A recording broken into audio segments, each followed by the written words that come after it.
good afternoon, good morning, or good evening, depending on where you are in the world right now, and welcome to another episode of Global Crisis, Global Solidarity, hosted by the Rosa-Luxemburg-Stiftung and streaming live from our offices in Berlin. My name is Lauren Bellhorn, and like every week, joining me is Fida Al-Zanin. Every first and third, or third and first, depending on where in the month you are, Wednesday of every month, Global Crisis, Global Solidarity welcomes thinkers, activists, and partners of the Rosa-Luxemburg Foundation to talk about the crises and challenges facing our world, and also to take a closer look at what kinds of strategies an international left could pursue in response. Today we're talking about the disastrous explosion in the Port of Beirut on 4th of August, which caused nearly 200 deaths, caused thousands of injuries, and brought billions of dollars of destruction to a capital. And if that wasn't enough, this is coming on the back of the coronavirus pandemic, as well as an ongoing political, economic, and social crisis that has gripped Lebanon for over a year now and is gradually threatening to push the country over the edge. We're joined this week by Miriam Younes, head of the Rosa-Luxemburg-Stiftung's office in Beirut, to get a first-hand account of the situation on the ground. If you would like to be a part of today's conversation, you can ask a question on Facebook or on our YouTube channel, and we'll do our best to integrate as many as we can into the broadcast. Miriam, I want to first of all thank you for taking your time to join us today. I can imagine you've got a lot going on in Beirut right now. It's been 2 weeks, more or less, since the explosion.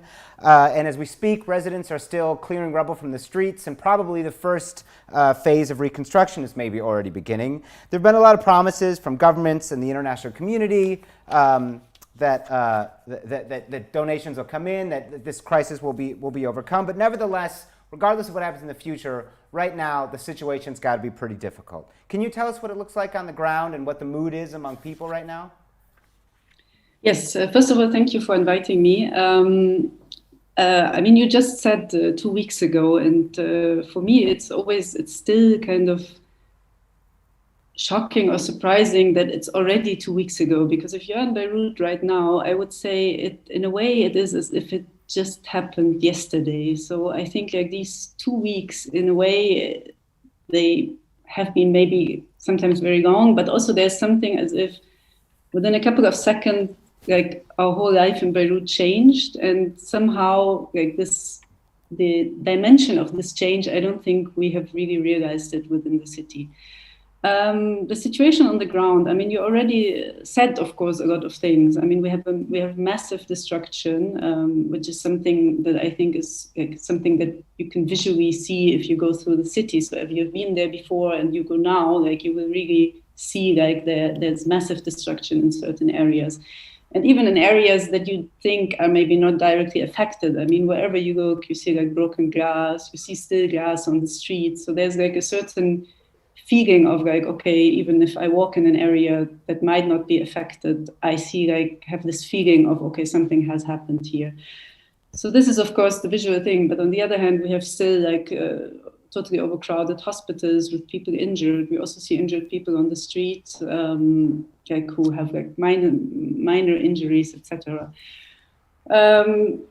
There's no other talk in a way on the streets of Beirut. Like whoever you talk to, we all refer always to the explosion. So it is very difficult also for even maybe, I don't know, a minute or an hour to forget what happened on the 4th of August. I've been living in Beirut for a very long time, and I've been coming back and forth since 2001. So I've really like already lived a lot of crisis in Beirut and in Lebanon. But I think the current atmosphere that we're seeing in the city is, at least for me, it's something I have never witnessed. There's a certain like angry and sad silence that I have never seen before. There's also fear, and I think one example, which is also, I guess, something where we feel maybe the 2 weeks have already passed, is that yesterday they announced the final decision of the special tribunal for the murder on Rafiq Hariri, which was another big explosion that happened in 2005. And everyone was so tense on this day. So everyone told everyone not to go out. So yesterday Beirut was totally empty because everyone was so afraid. So there's also something which I think is a big difference to any kind of natural catastrophe, is that this explosion, it showed that politically, anything is possible in Lebanon at any moment. So I think there's something like, okay, maybe we survived this, maybe we were lucky, but what else can be stored in the city? What else do they do that we don't know? So I think there's also a lot of uncertainty and insecurity and I think this is also something that we feel. There's not only sadness and there's not only anger, what has happened. There's also anger and there's also like fear of what can still happen. On that note, my next question would actually be, so obviously when the explosion first happened, there were a lot of contradictory reports in the media. I can remember a few minutes after the explosion went off, reading reports in American media of a second explosion at the Prime Minister's residence, which turned out to be fake news, so to speak. But even now, 2 weeks later, there continue to be accusations from various sides concerning responsibility for the blast. And especially in the United States, there still seem to be a number of critics who claim or continue to insinuate that the explosion was actually linked to perhaps a Hezbollah arms depot that was located somewhere in the port. And on the other hand, there continue to be some skeptics, particularly in the Arab world, who seem to suggest possible Israeli involvement in the explosion. What do you make of these sorts of claims, these almost conspiratorial claims from either side? Do you think there's any veracity to any of them? Yeah, I think it's a very good point what you're pointing out. I think the main problem, what we see in these conspiracy or whatever it is, or these, I don't know, maybe rumors, and I will tell you maybe in a minute how we experienced the explosion, like why we were in Beirut. But I think there's one very basic point to make, and this is that in a way we will never know what happened. And I think this is kind of the most important thing. If you live in Lebanon, I mean, there's kind of anything is possible. And on the other hand, we will never know. And I think we saw this also yesterday, again, with the Hariri tribunal. Of course, some people were accused of being guilty. But I mean, like, these people have been working on this tribunal for so many years. And in the end, what came out seemed like something very thin in a way. So even like this, and I think the port explosion, it will be very similar. In a way, we will never know what happened. What we know right now is that there has been a fire. And I mean, people saw this fire. So there has been a fire at the port.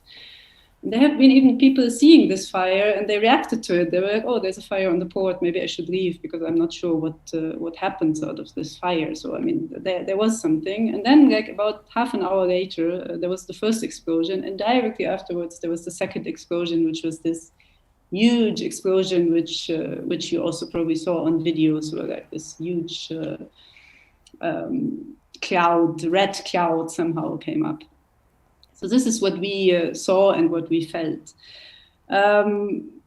Because, of course, this is all happens like in a matter of maybe a couple of seconds or a minute or whatever. I mean, what many people recalled, and what I do recall, but I couldn't refer to it, was that we heard a very strange sound prior to the first explosion, actually. And for many people in Lebanon who are very used to bombardment, like not only Lebanese, but also Syrians, they directly referred to this sound as the sound of bombardment. It's the sound of the airplanes before they bomb.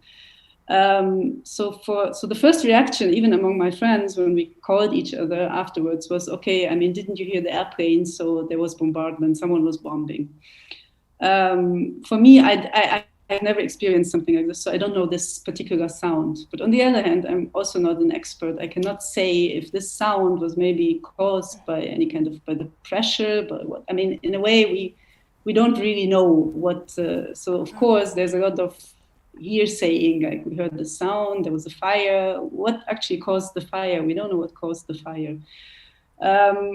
I think there's one thing to say is that we will probably not know what happens. And this, we've also seen this already in the last 2 weeks, that until now, there has been no investigation from the government. I mean, there has been nothing said. Like, I mean, it's just, okay, I mean, we know, okay, there was this ship that was stranded in Beirut, and they deloaded the ammonium nitrate. So it never reached Mozambique. I think it was meant for Mozambique. So it wasn't even paid for it. We don't even know who paid for it, because Mozambique didn't pay because they were supposed to pay once it reached the harbor. So there are like a lot of open questions. If we start here, we would not finish in 45 minutes if we start like unrolling these open questions. What's the role of Russia? What's the role of but what we know is that that there has been a huge amount of ammonium nitrate stored in the harbor for a very long time. We also know that most Lebanese politicians during different periods of their of governing, including the president, knew about the storage of the ammonium nitrate and knew about the danger, which is also something that is very easily researchable because we had a lot of accidents in Germany in the 20s. We had a huge accident with ammonium nitrate. So it's very easy to trace back on how dangerous this can be.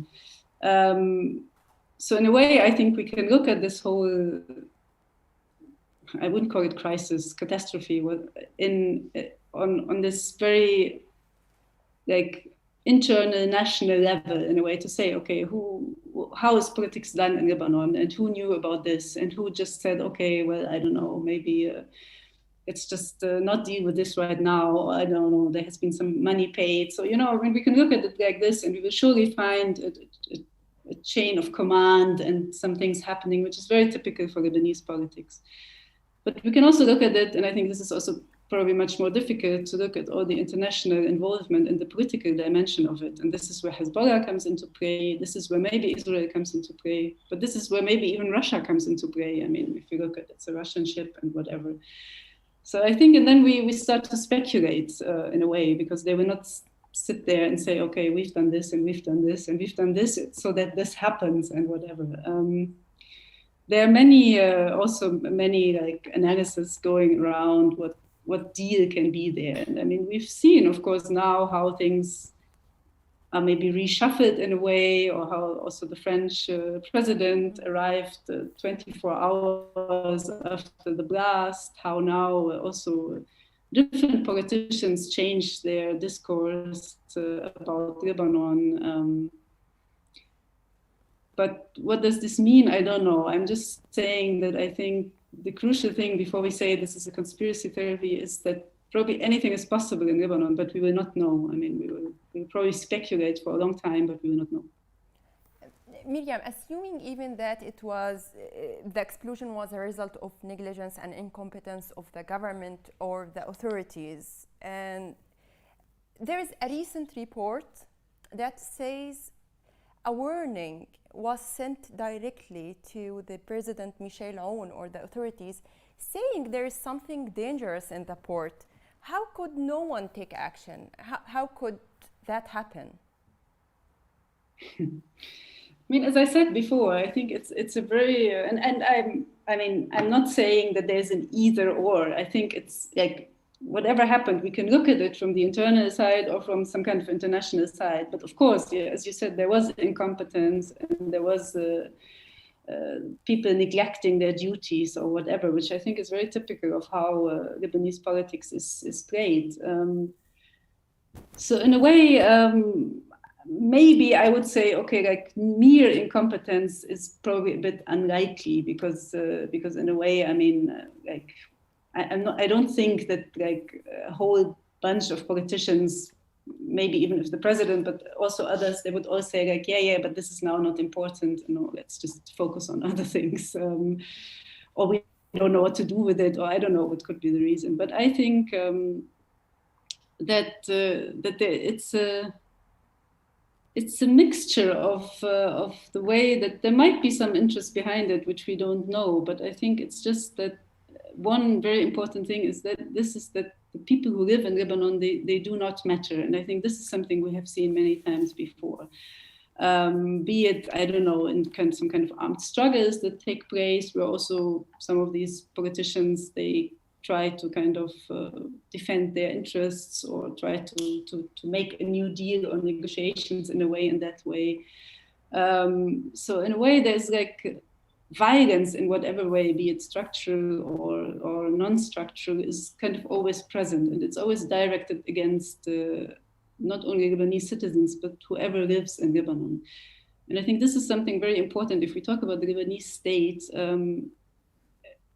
it's very easy to say it's corrupt, or as you said, or maybe even incompetent. And if you look at the president, yes, he seems very incompetent, just like from looking at him, of course. Many of the Lebanese politicians seem very incompetent. But I think there's something more to it. We have a state that is actually really dangerous in a way. We have a political system and a political elite that is dangerous. And I think this is something that the explosion showed in a very brutal way. But we've seen it before. I mean, we've seen it in the last years, and we've seen it in the last couple of months, how protesters were treated also, and how much violence was used against them. And I think this is something that it's very difficult to communicate to the outside, because I always feel there's, from the outside, there's this feeling that Lebanon, okay, yes, it's a corrupt state, it's a non-functioning state, it's for surely not, it doesn't have any standards of human or social rights, but it's better than other countries, it's better than the rest. And I think this is a picture that is and has to be destroyed also. And it showed us, I think, very clear what happened on the 4th of August. I'm actually also interested, like the explosion comes on the back of the protest that started on October 2019, the Tishreen uprising, when protesters took to the street to protest corruption and the economic frustration. To what extent are the current protests post-explosion building on the mobilizations from the October protest? And what kind of demands did they demand then, and what demands are they calling for now? What are their demands right now? Mm-hmm. Yes, so first of all, I think, I would really very clearly say that there's a very clear link between what happened in October 2019 and what happened now after the explosion. I mean, it's the same groups, it's the same people. They build on, they build on the mobilization that has happened in October. So this is one thing. So I think the huge amount of people we saw on the streets in the last week, it wouldn't have been possible if we hadn't have this already like kind of months of protests before, and like people working on the ground in different areas, connecting, mobilizing, organizing, etc.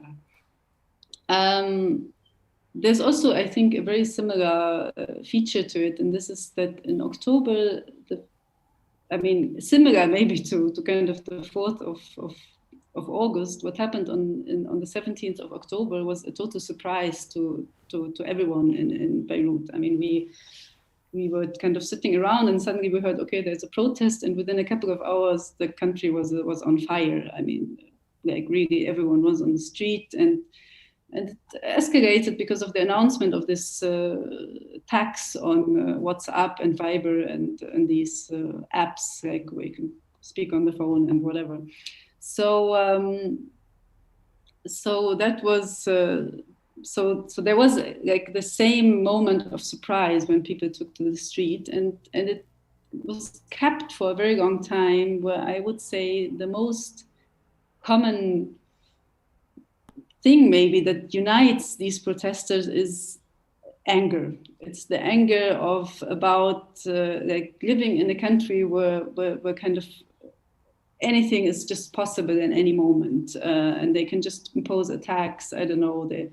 We had the beginning of the economic crisis, so there was like a lot of kind of sudden erupting anger, and that was really, really visible on the streets.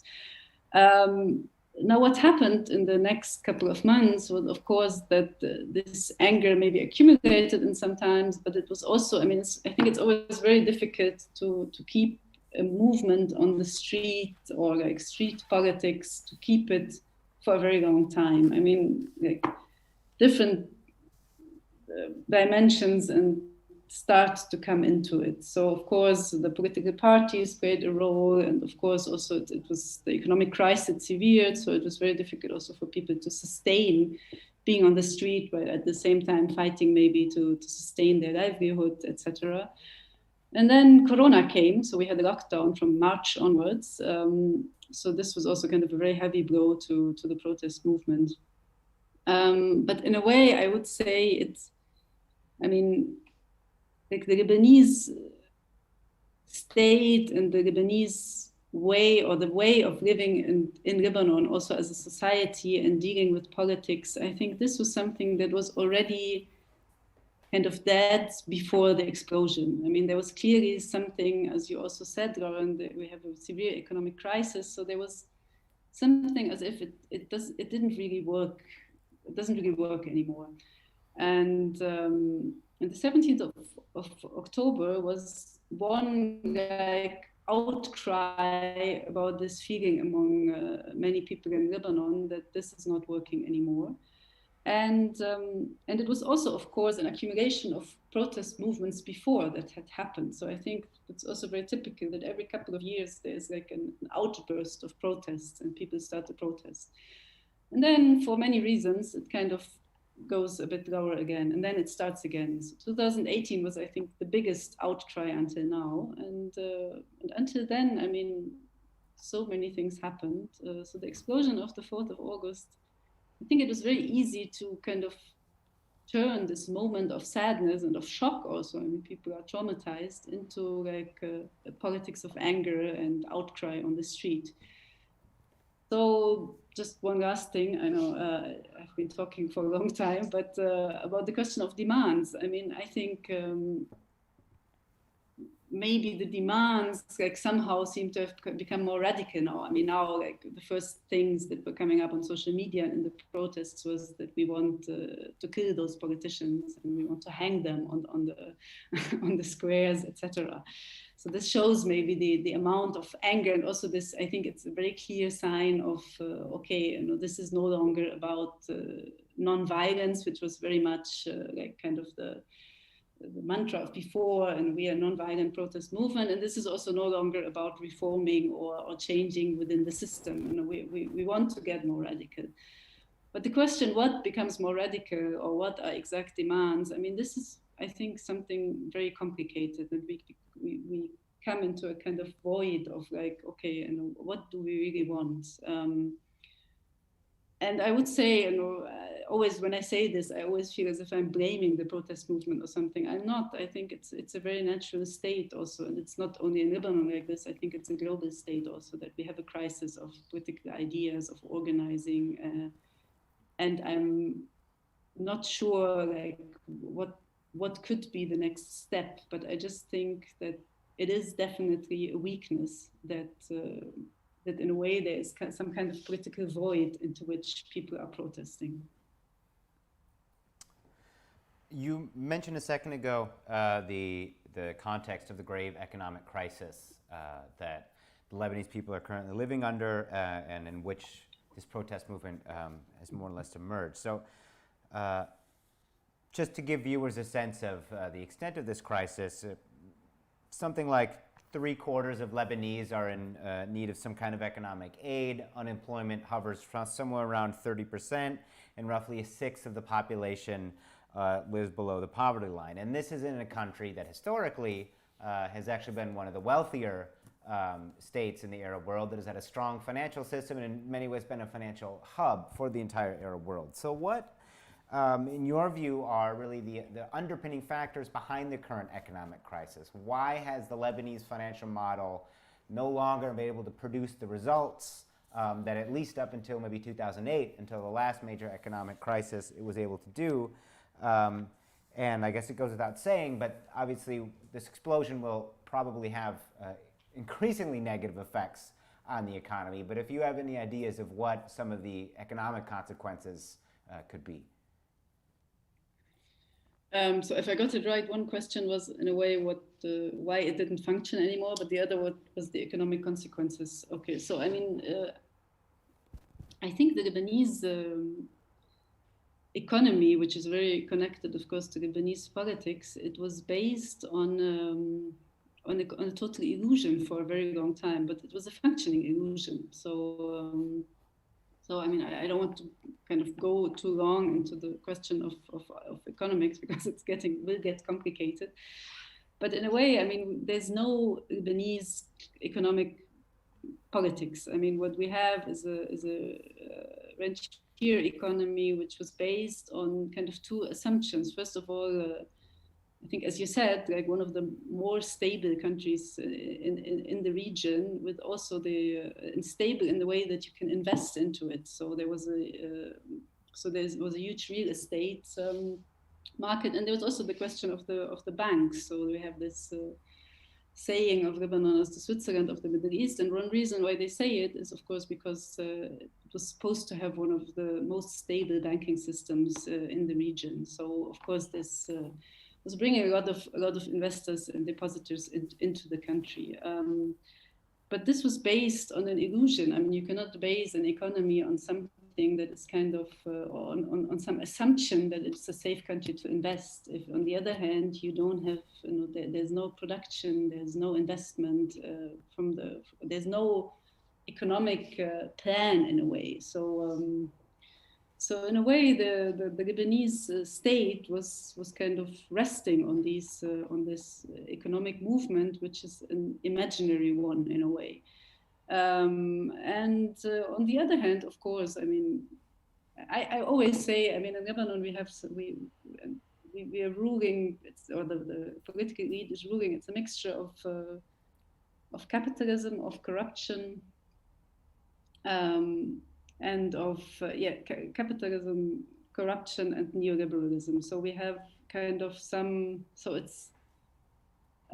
it's not only about that there's no economic policies or that there's an imaginary some kind of economic growth, but it's also that of course there's this whole dimension of corruption. So politicians they were stealing kind of the money from the Lebanese and from whatever investment came into it. So if you look into this kind of, you can see there's a whole cycle of why it doesn't work in a way, why at some point it had to crash. And this is what happened.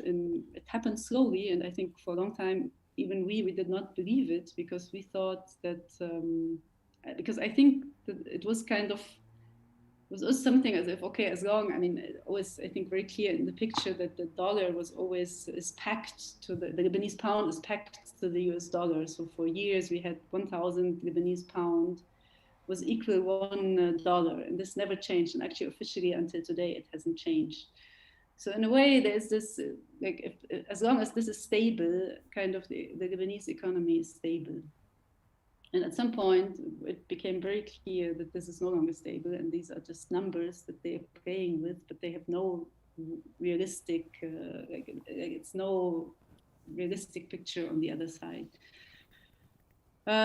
So yes, this is what happened in the last couple of months. Now, the economic consequences, I think, are severe. I'm not sure if I'm able to think about it currently, to be honest, because I mean, already before, like Lebanon is really on the edge of a huge economic crisis, as you said, and you can see poverty, and you can see like restaurants are closing, everything is closing. It's like it's like a place that is slowly losing. Whoever can leave is leaving.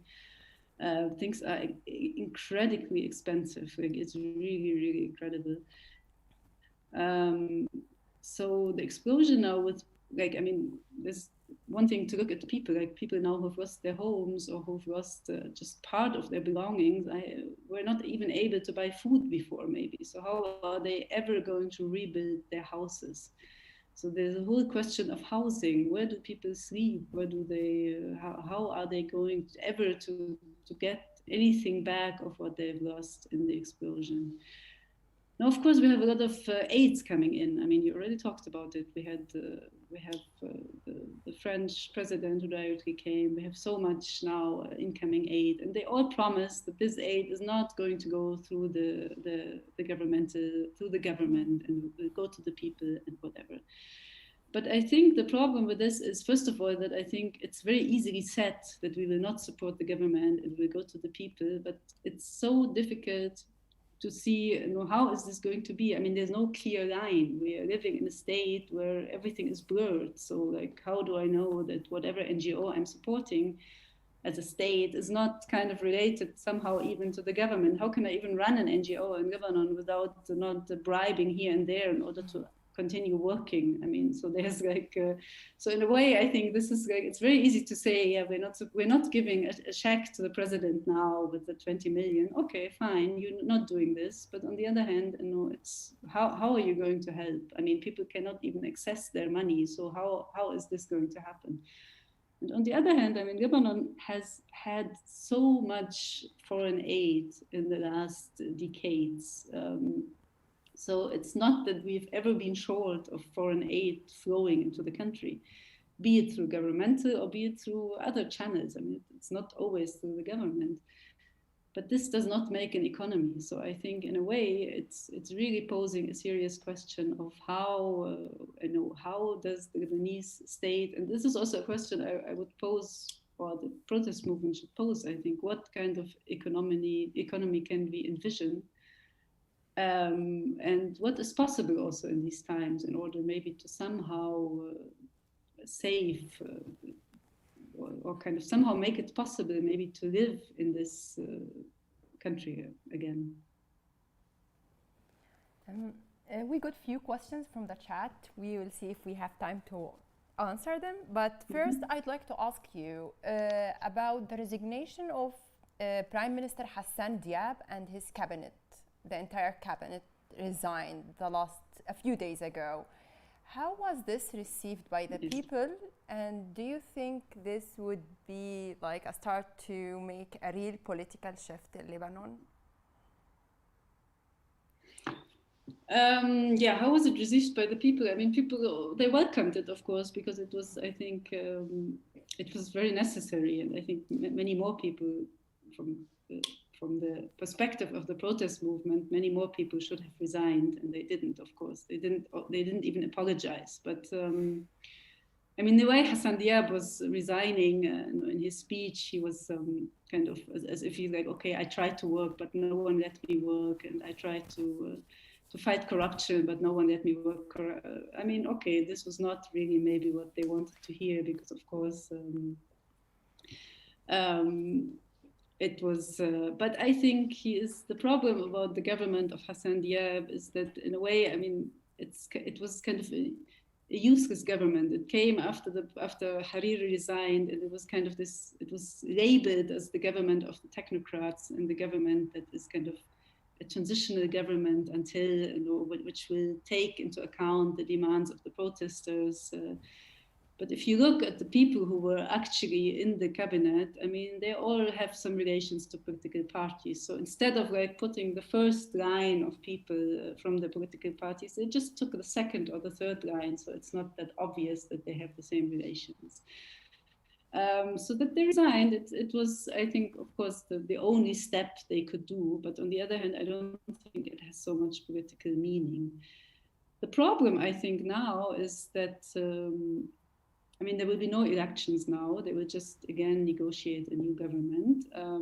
And I think the problem now is that this can end the same way as it had ended last time or the time before. They will just agree on a prime minister, and they will just agree on the ministries and try to divide them among themselves. And this will be the new government. And I think this is exactly where I would come into it again, that two things about the protest movement is that, first of all, it is so difficult for any protest movement or for any oppositional power to get into this circle of how politics is done in Lebanon. And on the other hand, it's not only so difficult, but also I think for any oppositional power, it's also very difficult to envision anything else. I mean, what still can be done except for going on the street, going to the streets? How can anything like really politically change in the country? And many people actually ask me, I'm not sure this, like, yeah, but now there will be pressure from outside, and already we saw what the French president said and whatever, blah, blah, blah. But I think, yeah, but I mean, in a way, no. I mean, he also said he's for a national unity government, which implies the same as always. It would imply the same political powers, the different political powers agreeing on some kind of government that suits them and their interests. So the political mood in the country appears to be one of total revulsion at all political parties. like people are fed up with everyone, literally everyone. Surely this must have, like, it does have roots in history. So could you tell us a bit more, how did this political system came into existence? What are the foundation, and why so many Lebanese people are sick of it? They are just sick of everyone.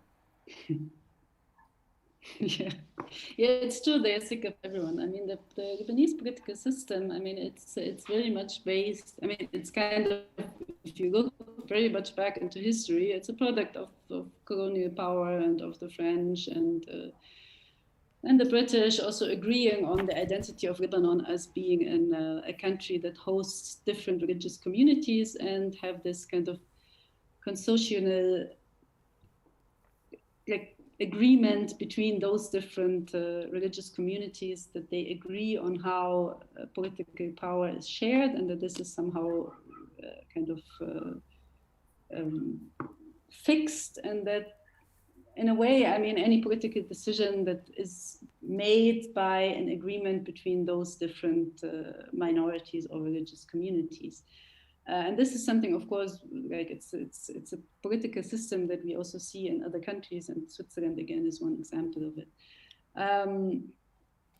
But in Lebanon, I mean, I think it's I'm not here to discuss now positive or negative sides of this kind of agreement, but in Lebanon, I think what happened was that that in the 70s or 60s and 70s, this agreement kind of broke apart and we had a civil war, but which also, of course, I mean, if you look at the civil war, and I also say civil war with some kind of hesitations, because it's too easy to say, yes, okay, this Lebanese political system, the way it was agreed on and the way Lebanon became independent, did not work anymore, so we had a confessional war. No, I mean, there are many reasons for this war to break out. There are international interests. There has been, again, and this will come back to economy, there have been economic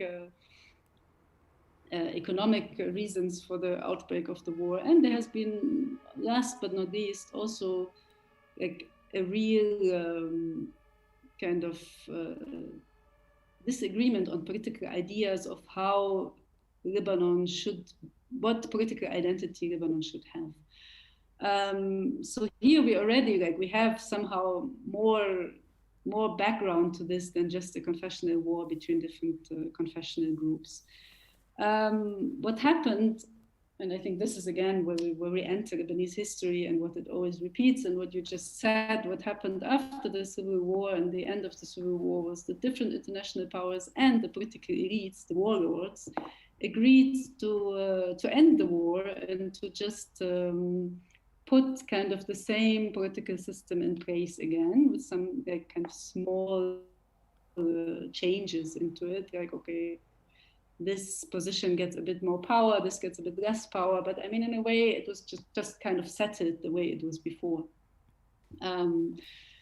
So in a way, like as if Lebanon was some kind of cake, so everyone got a small piece of cake, but not only internally, also from the outside. So Syria had its share, and Saudi Arabia had its share, and Iran had its share. So it was kind of all agreed on. And I think why everyone is so fed up with it is that from the 1990s until today, and it's been like a really long time now, this didn't function anymore, and it's always on the expense of the people. So in a way, I mean, we don't have basic services in Lebanon. We still don't have a functioning electricity system. We still don't have a functioning water system. We don't have any health insurance. We don't have, so I mean, like, I could go on about like how life in Lebanon has been in the last 30 years since the end of the civil war. But I think in a way, at some point, it just accumulates for the people. It's okay, this is not something we can bear any longer or for a longer time. And one crucial thing is what I already said, and this is, all of this is like already, okay, we don't have any social rights, we don't have any social services, it's all not present. But also more than this, there's violence. I mean, the state is very violent and is very present when it comes to violence. It's not present when it comes to anything related to the social services, but it's very present suddenly when it comes to executing violence. And I think this is the reason why everyone is so fed up. And also, if you look at the history of Lebanon, I think there has been many opposition, and to say, okay, let's try it. And I mean, the last attempt has been 2000. Within the last years, within certain elections that had happened. So there have been attempts to do this. And I think what it just showed more and more that this is in a way not possible. So there is this idea that, okay, we have to do a completely new beginning in order to change anything in this country. Thanks, Miriam. I have a very short question from the audience before I hand it over again to Lauren. And the question is, can the street movement organize itself into a political group that could get elected and govern? Is this possible? I mean, I think it's two questions. I think, can they be organized, or can they organize themselves, I think was the question.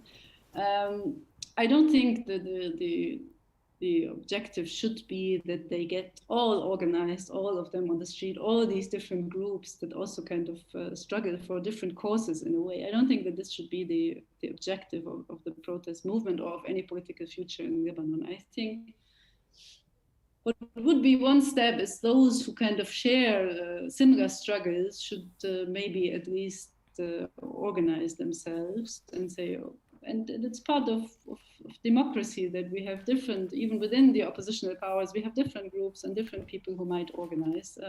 So I think this is something that I wouldn't even say it's a good thing. Okay, we have different groups and they might not agree on anything, but okay, they don't have to unite in any ways. I mean, those who agree on most things should unite, and the rest, I think, should just also kind of organize themselves.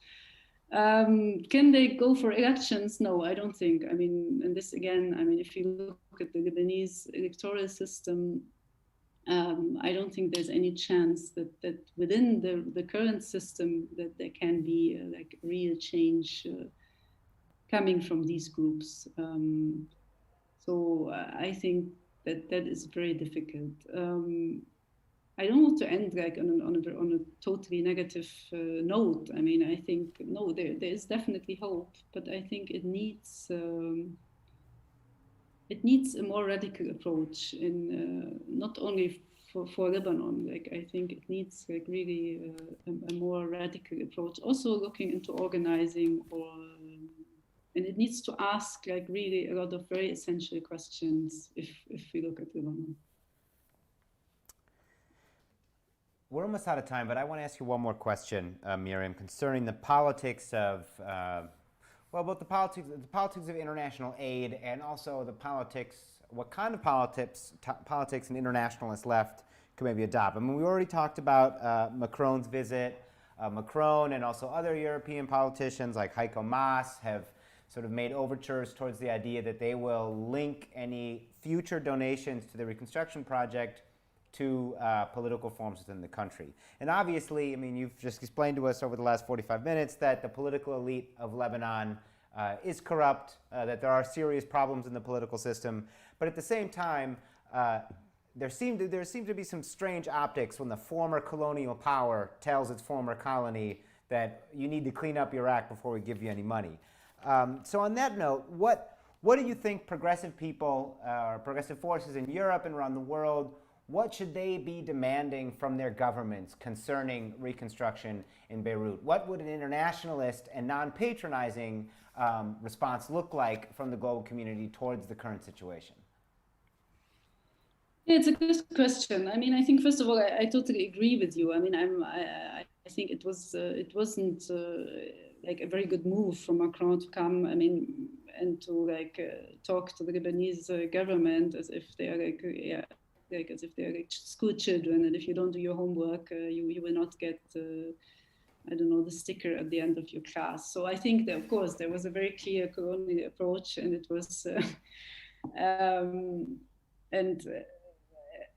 and other European politicians, of course, went into the similar tone of demanding and of negotiating.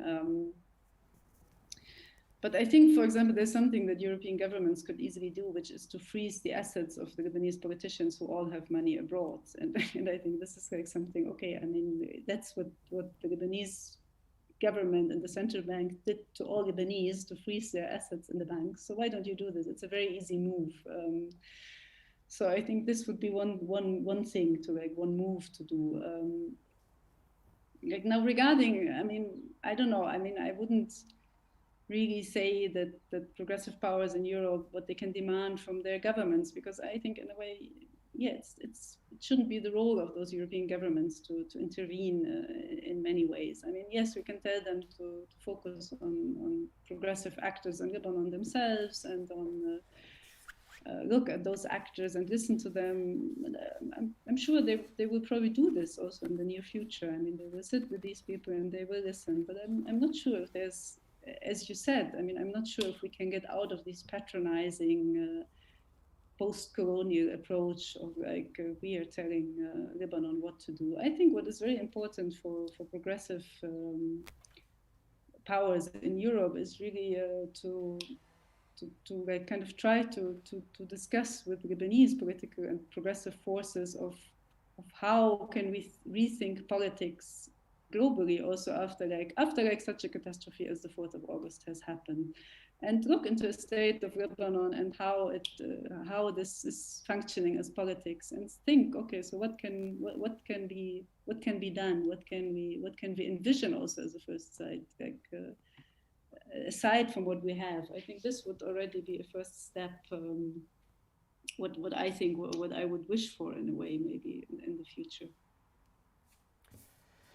Thanks so much, Miriam. That's all the time we have today. I want to thank our guest, Miriam Younes, the director of the Rosa-Luxemburg-Stiftung's office in Beirut, Lebanon, and also thanks everyone who tuned in today, who asked questions. Don't forget to follow us on Twitter at Rosa-Lux_global. You can drop us a message, suggest a future topic or guest using the hashtag Global Solidarity.